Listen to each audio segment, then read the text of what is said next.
tips to hone mindset. So first of all, you want to say exactly what you mean. So if you see a patient and you want to talk to them about a cosmetic treatment plan, then say to them, for example, I am going to straighten your teeth and then I am going to bond the edges and we are going to get a fantastic result. Don't say, well, if you let me straighten your teeth and potentially bond the edges, then hopefully we'll get a result that you really love.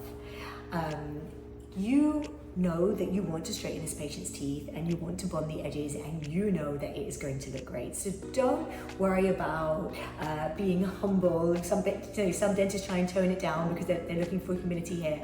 Say exactly what you mean. It's not humility to be like, oh, you know, if you let me do this treatment for you, it's actually imposter syndrome. So go ahead with confidence, instill confidence in your patients. If you tell them that you know that you can do a great job and they're going to get a great result, assume they're already going ahead with the treatment because you know that that's what you want them to do, because it's going to be such a great treatment, then make sure you say it in that way. Body language.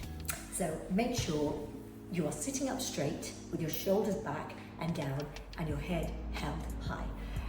Regardless of how you're feeling, and you know, all of us have days where we're feeling a little bit, and you feel like this, but if you play the victim, you give into that victim mentality and you let yourself kind of sink down into it, then the way people perceive you is not going to be great. No one loves a victim. No one really trusts themselves with a victim. And also for yourself, it's only going to reinforce that kind of negative emotion that you're feeling. So instead, sit back up straight, shoulders back, neck long, chin up. Immediately you will feel much better, and also you'll find the way that people interact with you will be much stronger, and you know, they'll see you as a much more confident, respect-worthy individual.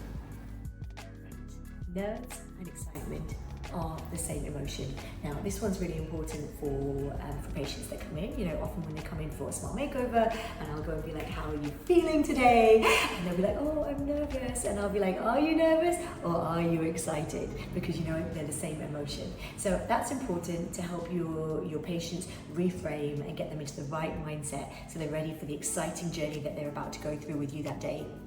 And even for yourself, if you take an example, you know, if you're going on stage, you're about to give a presentation and you're sitting there and you're like, oh, I'm nervous, then, you know, the way that you're telling yourself that message, you're telling your brain that message and you're making it real. And if you go on stage like looking nervous, then the way people perceive you will also be a bit like, oh, what are they about to talk about? They don't seem very confident. Whereas if you reframe it and realize that nerves and excitement are the same emotion and be like, you know what, I'm excited, and then use your body language and be like, I'm excited, and then walk on stage excited, then you'll be perceived in a completely different way and people will sit up and listen to what you have to say. And finally, tip number 4, music. So whether it's listening to Eminem so that you can feel like really confident and riled up and, you know, walk a bit straighter, or whether it's listening to classical music so that you can feel calmer and more serene in your mind, you can really use music to change your own mindset, to make you feel happier, stronger, more powerful, calmer, and you can also use it to change your patient's mindset. So, you know, we'll always ask our patients what they would like to listen to in the room, and if they leave it up to us, then we put something that's relevant for how we want them to feel, because music is very powerful at changing your mindset. So those are my 4 top tips for honing your mindset